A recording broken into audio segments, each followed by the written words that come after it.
2024లో వైసీపీకి ఎన్ని సీట్లు వస్తాయి? మా ఎస్టిమేషన్ ప్రకారం 170 సీట్లు వస్తాయని మేము ఆశిస్తున్నాం. జగన్ గారు ఇచ్చిన పిలుపు మేరకు వైనాట్ 171 అని 175 దాన్ని ఫాలో అవుతున్నాం మేము. జగన్ గారే గెలుస్తారు, గెలవాలి కదా.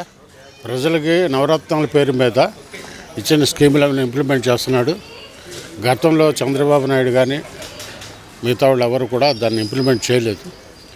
ప్రజెంట్ ఇప్పుడు జగన్మోహన్ రెడ్డి గారు ఆయన ఇచ్చిన ఏదైతే హామీలు ఉన్నాయో హామీల ప్రకారం అన్ని విధాలా అందరికీ ప్రజలకు సేవ చేస్తున్నాడు. కాబట్టి ప్రజలు కూడా అతన్ని కోరుకుంటున్నారు సీఎం జగన్ అవుతారని. చంద్రబాబు ఎందుకు గెలవకూడదు అనుకుంటున్నారు? ఆయన స్కామ్లో ఉన్నాడు కదా, స్కామ్లో ఉన్నాడు. ఆయన గెలవటానికి అవకాశాలు లేవు. గతంలో కూడా ఆయన ఇచ్చిన హామీలు నెరవేర్చలేదు. కాబట్టి అతను ఎట్టి పరిస్థితుల్లోనూ గెలవటానికి కాదు, అసలు నా ఉద్దేశం దుకాణం సర్దుకునే పరిస్థితి వచ్చింది. ఆయన అన్ని స్కాముల్లో ఉన్నాడు. ఇప్పుడు అట్లాగే ఫైబర్ నెట్వర్క్ కానీ జిఎస్టీ కట్టలేదని దీని మీద స్కిల్ డెవలప్మెంట్ కార్పొరేషన్ మీద జరిగిన అవకతవకలు కానీ ఇవన్నీ ప్రూవ్ అవుతున్నాయి. కాబట్టి కోర్టులో ఉన్నాయి. కాబట్టి దాని మీద మేము మాట్లాడటానికి ఏమి లేదు. ఎస్, జగన్మోహన్ రెడ్డి గారే కాబోయే సీఎం.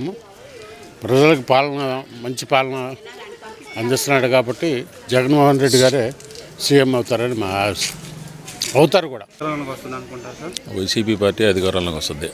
ఎన్ని సీట్లు వస్తాయి అనుకుంటున్నారు? 160 నుంచి 170 దాకా వస్తాయని మేము ఎక్స్పెక్ట్ చేస్తున్నాం.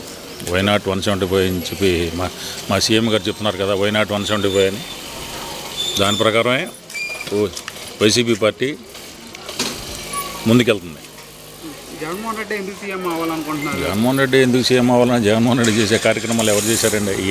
ఎన్ని కార్యక్రమాలు ఉన్నాయి? హౌసింగ్ స్కీమ్ కానివ్వండి, ఇప్పుడు జగనన్న సురక్ష ఇప్పుడు నడుస్తుంది. ఇప్పుడు ఇలాంటి మంచి కార్యక్రమాలు ఏనాడన్నా ఏ గవర్నమెంట్ అన్నా ఇలాగ మనకి ఎప్పుడన్నా ముందుకు వచ్చిందా? ఇలా ఇంటింటికి ఆరోగ్యం, తర్వాత ఈ పెన్షన్లు కానివ్వండి, వృద్ధా పెన్షన్లు, వికలాంగుల పెన్షన్లు, ఎన్ని పెన్షన్లు ఇట్లా ఇంటింటి ఫస్ట్ తారీఖు వచ్చేటప్పుడు కరెక్ట్గా ఇంటికి తీసుకొచ్చి పెన్షన్ ఇస్తున్నారు. ఇన్ని స్కీములు ఇవాళ మనకి రన్నింగ్లో ఉన్నప్పుడు ఆటోమేటిక్గా జగనే సీఎం కావాలని చెప్పి ఎవరైనా కోరుకుంటారు. ఎందుకంటే లబ్ధిదారులు చాలామంది ఉన్నారు. మరి అంతమంది లబ్ధిదారులు ఉన్నప్పుడు మరి వాళ్ళ ఓటింగ్ ఎక్కడ పోదు కదా. మాకు ఎప్పుడు కూడా పర్మనెంట్గా ఉండే ఓటింగ్ ఉంది వైసీపీకి. మాకు ఇబ్బంది ఏమి ఉండదు. ఇంకా చంద్రబాబు వద్దని, చంద్రబాబు అన్ని స్కాముల్లో ఉన్నాడు. అన్ని స్కాములే, స్కిల్ స్కామ్లో ఉన్నాడు. వాళ్ళు జైల్లో ఉన్నాడు. రేపో మా కొడుకు కూడా జైలుకి వెళ్ళబోతున్నాడు. ఇప్పుడు ఆయన కూడా నిన్న మొన్న ఎంక్వైరీ అయింది. అదేదో కోర్టు నుంచి ఏదో ఆర్డర్ తెచ్చుకున్నారు. ఇప్పుడు దాన్ని ఆపారు. మళ్ళీ తర్వాత ఇప్పుడు అతను కూడా లోపలికి వెళ్తాను రెడీగా ఉన్నాడు.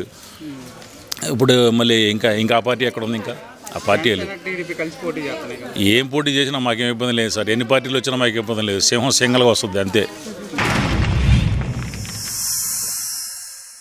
Like and subscribe Eagle Media Works.